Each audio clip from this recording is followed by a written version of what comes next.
اللہ نے ہمیں ایک نماز عطا فرما دی جس کو ہم آج صلاۃ التراویح کہتے ہیں. میرے نبی کے زمانے میں اسے قیام اللیل کہا جاتا تھا.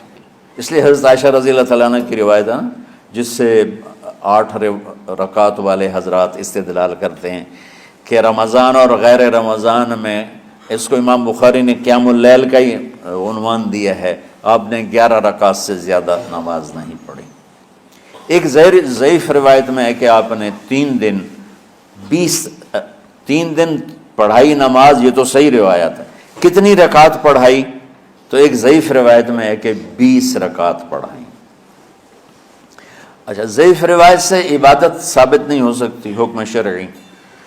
تو جب حضرت عمر رضی اللہ تعالیٰ عنہ نے سب کو، اب میرے نبی کے دور میں 3 دن کے بعد آپ تو آئے نہیں کہ کہیں فرض نہ ہو جائے، تو صحابہ اپنے طور پر قرآن سنتے تھے ٹولیوں میں. صدیقی دور میں 2 سال وہ فتنوں میں گزرا، تو اس میں بھی اسی طرح چلا کہ ٹولیوں میں ہوتے تھے. حضرت عمر رضی اللہ عنہ کے زمانے میں حکومت مضبوط ہو گئی، طاقتور ہو گئے، تو ابتدائی سالوں میں نہیں، چند سالوں کے بعد اب مسجد میں تشریف لائے تو لوگ اس طرح کوئی 4 ادھر 4 ادھر 5 ادھر 10 ادھر 20 ادھر، تو کہنے لگے ان کو ایک امام پہ جمع کر دیا جائے تو کتنا اچھا ہوگا. تو آپ نے سب کو اکٹھا کیا اور ابی بن کعب رضی اللہ تعالیٰ عنہ کو امام بنایا اور سب کو ایک نماز پہ جمع کر کے 20 رکعت کا حکم عطا فرمایا. تو حضرت عمر کا یہ عمل اس حدیث کو مضبوط کر دیتا ہے کہ چونکہ میرے نبی نے کہا علیکم بسنتی و سنت الخلفاء الراشدین من بعدی، کہ میری اور میرے خلفاء راشدین کی سنت پر مضبوطی سے عمل کرنا.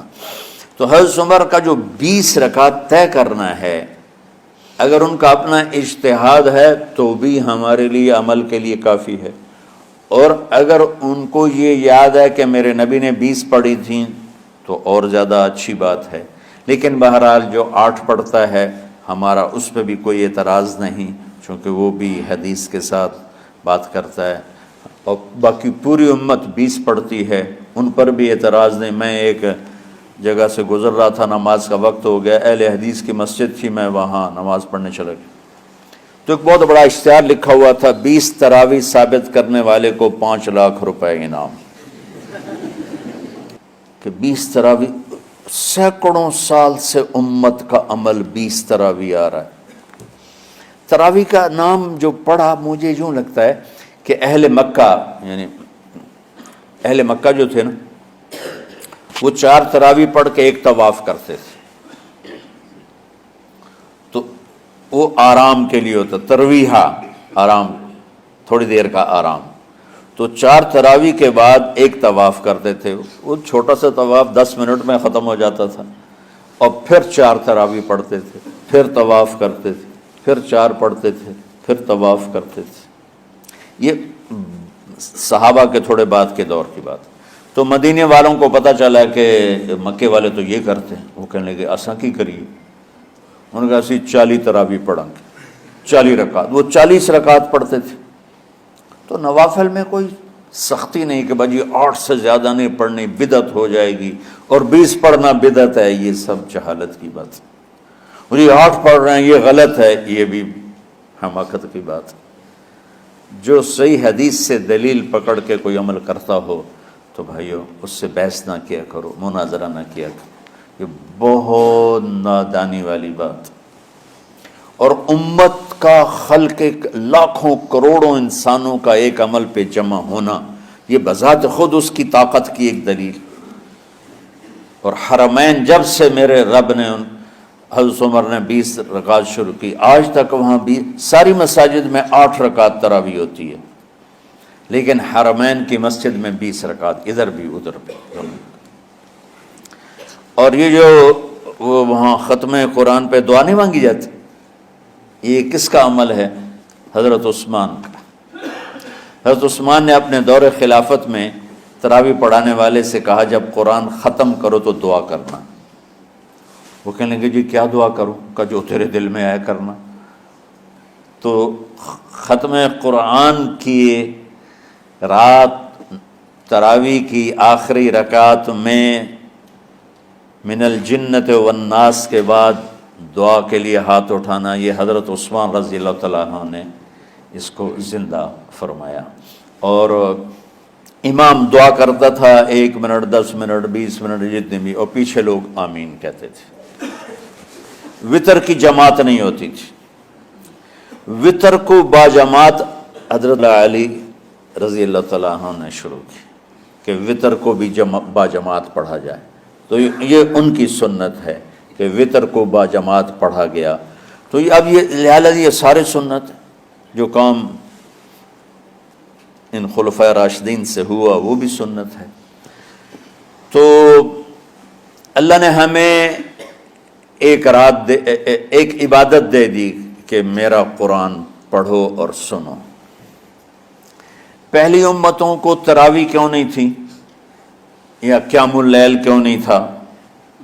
کہ ان کو اپنی کتاب یاد ہی نہیں ہوتی تھی، وہ اپنی کتاب کے حافظ نہیں ہوتے تھے، وہ اپنی کتاب یاد ہی نہیں کر سکتے تھے، صرف نبی کو یاد ہوتی تھی۔ اللہ نے ہمارے لیے کتنا آسان کر دیا کہ 7 سال کے یہ چھوٹے چھوٹے بچے قرآن یاد کر رہے ہیں، 70 سال کا بوڑھا قرآن یاد کر رہا ہے۔ یہیں یہ مولوی یوسف صاحب کا ساتھی تھا، یا پتہ نہیں ان سے پہلے تھا، سلمان، مولوی سلمان، آج کل امریکہ میں ہوتے ہیں، ہماری ایک شاخ چلا رہے ہیں ماشاءاللہ۔ وہ شروع میں یہاں تھے، تو یہاں تراویح پڑھانے کے لیے ہمارے پاس حافظ کوئی نہیں تھا، وہ حافظ نہیں تھے، وہ صبح بیٹھ کے شام تک 1 سپارہ یاد کرتے اور رات عشاء کی نماز میں سنا دیتے۔ 30 دن میں قرآن یاد کر کے سنا دی۔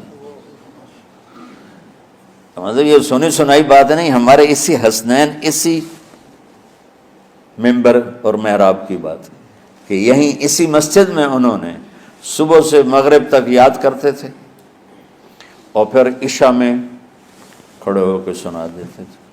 پیچھے ہوتے تھے لقمہ کوئی دینے والا شاید، لیکن بہت خوبصورت پڑھ کے 1 دن میں یاد کر کے سنا دیا۔ اور ایک مجھے نام بھول گیا کہ 3 دن میں قرآن یاد کیا، 10 سپارے 1 دن میں یاد کیے، 10 دوسرے دن میں یاد کیے، 10 تیسرے دن میں یاد کیے۔ وَلَقَدْ يَسَّرْنَا الْقُرْآنَ لِلذِّكْرِ فَهَلْ مِن مُدَّكِرٍ۔ تو اللہ تعالیٰ نے اس کو نصیحت کے لیے بھی آسان کیا ہے اور یاد کرنے کے لیے بھی آسان کیا ہے۔ کوئی کتاب پہلے یاد نہیں ہوتی تھی کسی کو، ماشاءاللہ تم میں کتنے حفاظ بیٹھے ہیں اللہ کے فضل سے۔ تو اللہ نے ہمیں رات کی نماز عطا فرمائی، اور چونکہ یہ ایک مشقت ہے تو میرے نبی نے کہا یہ رات کی نماز کے ہر سجدے پر 1500 نیکی لکھی جاتی، 1500 نیکی لکھی جاتی۔ اور اللہ تعالیٰ ہر سجدے پر جنت میں ایک محل بناتا ہے جس کے 60,000 سونے چاندی کے دروازے ہوتے،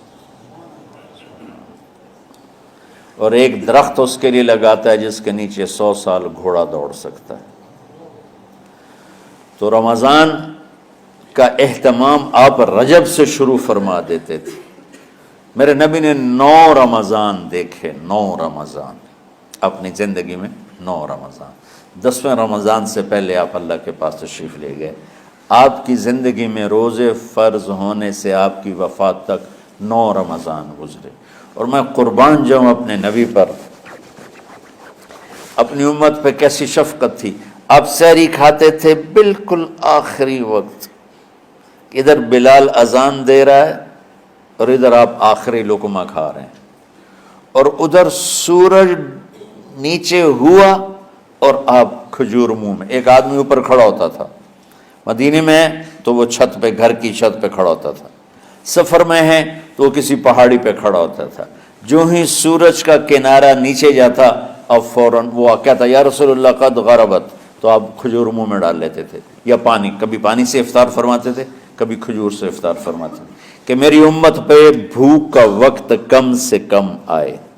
آج کل جو یہ ہمارے افطاری کے اوقات ہیں نا، یہ سورج ڈوبنے کے بھی 2-2.5 منٹ بعد کے ہیں کہ احتیاطاً، ٹھیک ہے چلو احتیاط کر لو کوئی مسئلہ نہیں، لیکن اصل ہے ادھر چونکہ اب سورج ہمیں نظر ہی نہیں آتا ہے، اس طرح ہم گھرے ہوئے ہیں شہروں میں، دیہاتوں میں بھی اب اس طرح کا ماحول ہے کہ وہ نظر نہیں آتا ہے، تو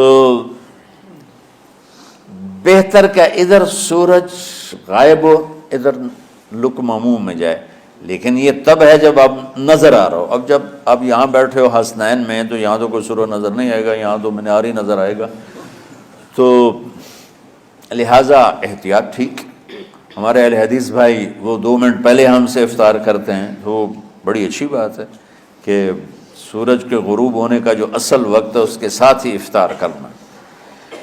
اور سحری میں ایک واقعہ سناتا ہوں، آپ سحری کھا رہے تھے، بکرے کی سری پکی ہوئی تھی، تو مولا علی رضی اللہ تعالیٰ عنہ اور رباز بن ساریہ رضی اللہ تعالیٰ عنہ آپ کے ساتھ کھانا کھا رہے تھے، تو حضرت بلال ہے، یا رسول اللہ وقت ختم ہو گیا ہے، میں اذان دینے جا رہا ہوں، آپ برائے مہربانی کھانا پینا بند کریں۔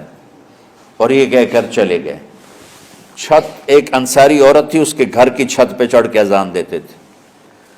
چڑھنے لگے تو پھر واپس آئے کہ دیکھوں اللہ کے نبی نے کھانا چھوڑ دیا یا نہیں، آ کے دیکھا تو وہ کھا رہے تھے۔ انہوں نے کہا یا رسول اللہ واللہ لقد اصبحت، یا رسول اللہ اللہ کی قسم سحری کا وقت ختم ہو گیا، صبح ہو گئی۔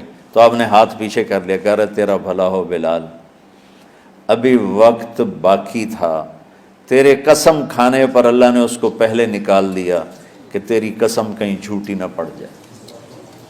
تو حضرت علی نے فرمایا کہ اگر بلال قسم نہ کھاتے تو جب تک میرے نبی کھاتے رہتے صبح صادق نہیں ہونی تھی۔